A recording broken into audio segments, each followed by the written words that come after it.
नमस्ते सदावस्तले मातृभूमि। 5 अगस्त को बांग्लादेश में शेख हसीना सरकार का तख्तापलट करने के बाद विद्रोही छात्र संगठन ने बांग्लादेश पे कब्जा कर लिया।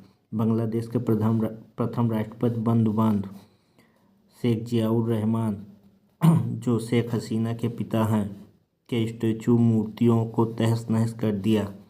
तब से आज दिसंबर 2025 तक हिंदू परिवार और हिंदू मंदिर को कट्टरपंथी लोग लगातार निशाना बना रहे हैं, जिससे भारत के हिंदू संगठन और हिंदू जनता में धीरे धीरे रोष पैदा हो रहा है। भारत की मोदी सरकार ने अगस्त में शेख हसीना को राजनीतिक शरण दे रखा है, लेकिन दिसंबर महीना आते आते भारत की जनता का सब्र अपने आखिरी समय पर है, क्योंकि हिंदुओं पर हो रहे अत्याचार अपने चरम सीमा को पार कर चुके हैं।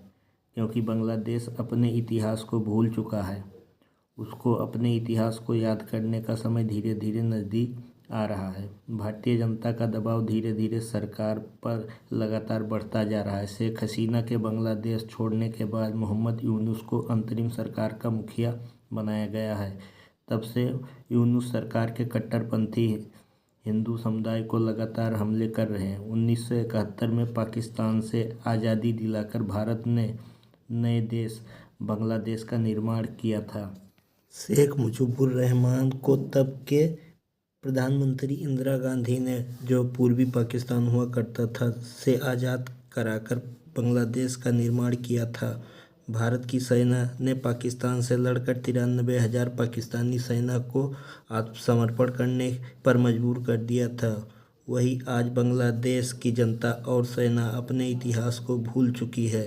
भारत की मोदी सरकार 1971 से भी आज ज़्यादा मजबूत है। भारतीय सेना आज अत्याधुनिक हथियारों से लैस है। भारत में जनता के प्रदर्शन से लगातार सरकार पर दबाव बन रहा है। बांग्लादेश भारत के सैन्य ताकत के सामने कहीं भी नज़र नहीं आता है, लेकिन यूनुस सरकार के कट्टरपंथी लगातार हिंदू परिवार, सिख और ईसाई परिवार पर अत्याचार कर रहे हैं, जिससे भारत की जनता विचलित और परेशान हो रही है। भारत की सरकार लगातार बांग्लादेश के यूनुस सरकार पर हिंदुओं की रक्षा को गुहार लगा रही है, लेकिन यूनुस सरकार भारत की बातों को नज़रअंदाज कर रहा है। 1971 में पाकिस्तानी सेना के क्रूरता और अत्याचार के कारण बांग्लादेश की जनता ने भारत में शरण लेना चालू कर दिया था, जिसके कारण भारत सरकार को तब के पूर्वी पाकिस्तान पर हमला करना पड़ा था। 4 दिसंबर 1971 को भारतीय नेवी ने पाकिस्तान के कराची बंदरगाह को तहस नहस कर दिया था। INS विक्रांत ने पूर्वी पाकिस्तान के चटगांव बंदरगाह और पाकिस्तान के सैन्य ठिकानों को पूरी तरह से बर्बाद कर दिया था। 16 दिनों तक चले युद्ध में पाकिस्तान की कमर तोड़ दी थी। पाकिस्तान के 93,000 सैनिकों ने भारतीय सेना के सामने हथियार डाल दिए थे। इससे बड़ा सैन्य आत्मसमर्पण इतिहास में नहीं लिखा गया है।